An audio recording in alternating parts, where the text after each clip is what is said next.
Wicked market today, family. Big day for the Crodies. I took 734 SPY 0 DTE calls for a 30%. Now let's get right into the trade.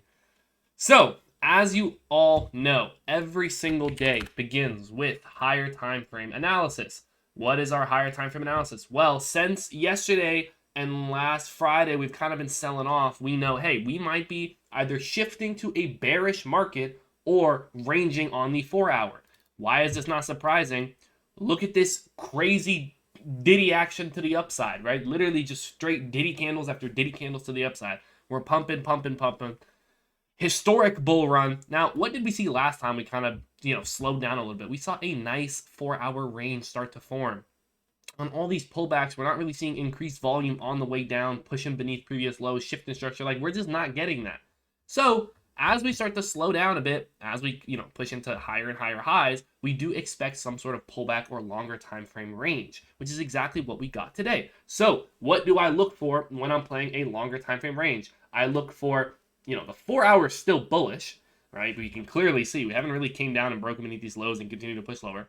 I look for a 30-minute pullback into a demand zone to then take long. What did we have at 733.52? We had a 30-minute demand zone. This held, as you can see here, as you can see here, and as you can see here. Now ignore this because at the time this didn't happen. But now we're going to zoom into the 1-minute chart, which, okay, boom, where are we at? So we see SPY is selling off, right?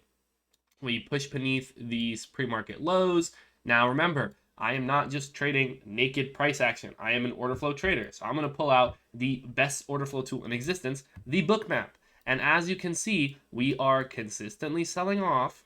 But what happens once we reach these passive offers in the market here?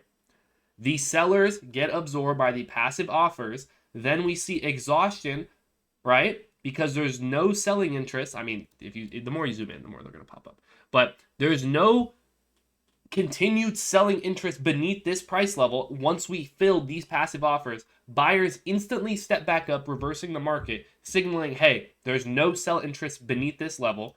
Now, because I'm trading options, I wanted to take these 734 calls. They were just the premiums I like. They had a good delta.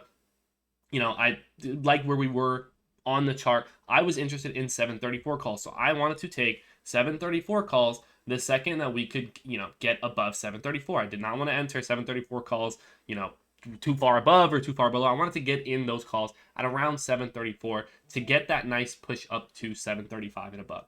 Well, what did I do? By the time I marketed in, we did try to get in at exactly 734. By the time we marketed in and with the spread, because it was moving fairly quickly, we got in at around 734.15. Now we have been seeing increased risk in this market lately, so adjust your size accordingly no matter what you're trading, whether it's options, futures, cows, I don't care. About $1.11 stop. Our TP was $1.67 cents, and the reason why we took a majority of our profits here, let's talk about it. First of all, you won't see it now, but we did have this is our AI tool that had plotted a supply down up here. So I did take majority of my profits out at this supply. And then we were looking to hold our runners to these pre-market highs. So we tapped up into this supply level. We actually wicked it perfectly. Took the majority of our position out there. This was at about a 30% return. Now, we did hold runners. Our runners did go to about 40%. However, our next take profit was these pre-market highs. We weren't in a substantial amount of runners, so it really wasn't that big of a deal. As we started to pull back, I actually took a little bit more off the tape. The reason being, or sorry, not off the tape, off the, off my position.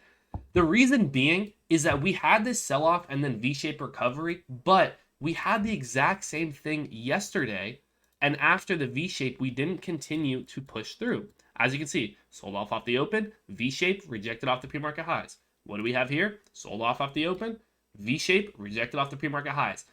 Using yesterday's data and just basic price action, I'm saying, hey, if we're trending, if we're potentially shifting, I don't expect this to just skyrocket through and, oh my God, we're going back to all-time highs. Let me hold my full position. No, I'm actually using yesterday's price action and just keeping it in the back of my mind and saying, hey, we should probably adjust according to the most recent PA, which is exactly what I do.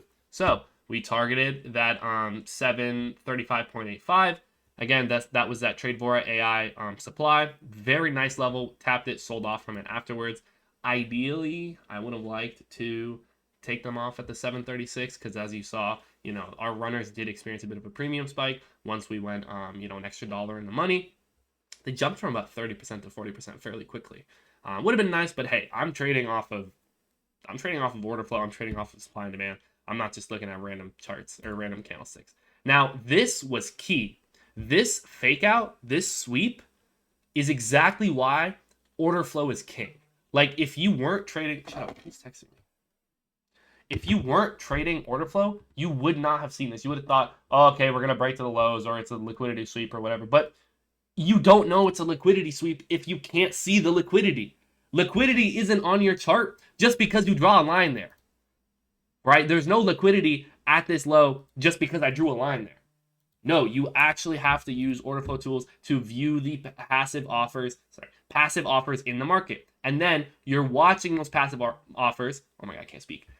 And then gauging the reaction between the passive offer and the aggressive participants, and their relationship determines what happens next. As you can see here, we filled another similar size or even larger aggressive participant, and then selling pressure disappeared. There's no more aggressive sell interest beneath this price level. Buyers instantly stepped up.